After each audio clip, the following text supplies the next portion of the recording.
হরে কৃষ্ণ, সকল শ্রীচরণে প্রণাম। তো আজকে ভিডিওটা হচ্ছে যে আমার মামার বাড়ি মানে মাধবপুরে সরস্বতী পূজা ঘোরা নিয়ে। তো বেসিক্যালি তার পাশাপাশি একজন বৈষ্ণব গৃহে প্রসাদ পাওয়ার।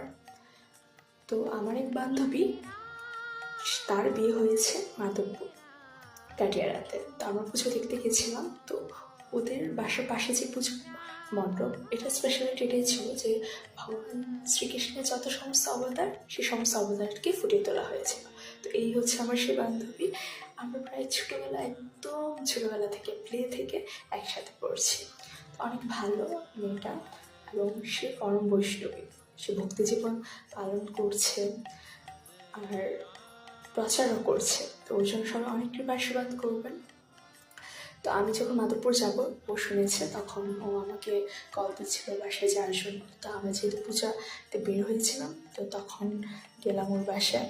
তো সে আমাদের সকলের জন্য প্রসাদের আয়োজন করেছিল, অনেক কিছু ছিল, যেরকম এখানে শাক, তারপর ভাজি।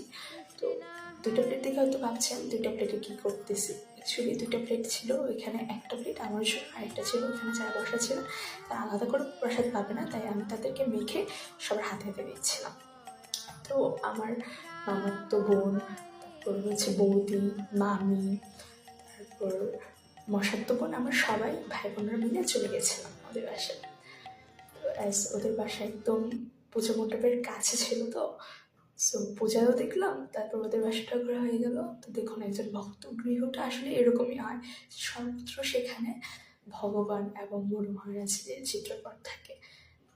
দেখলেই মনে হয় একদম ভিতর থেকে একটা শান্তি প্রশান্তি কাজ করে, একটা ভক্তি ভাব আসে। তো আমি তাদেরকে মেখে দিচ্ছিলাম। তো প্রসাদ অনেক কিছু ছিল। প্রথমত আপনাদেরকে আমি দেখালাম শাক আর ভাজি, তারপরে ছিল হচ্ছে যে তরকারি, তারপর হচ্ছে ছিল কাশ্মীরি, তারপর ছিল ফল, পিঠা, মিষ্টি, অনেক কিছু। এত সুস্বাদু ছিল সব কিছু, মানে ও অনেক ভালো রান্না করে। আর বেসিক্যালি ভক্তিভরে রান্না করা, সেটা ভগবান গ্রহণ করে এবং সেটার স্বাদ অনেক বেশি বৃদ্ধি পায়।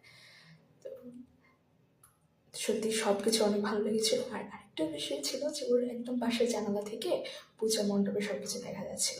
তো সবাইকে মাধবপুর নিমন্ত্রণ হলো, আসবেন।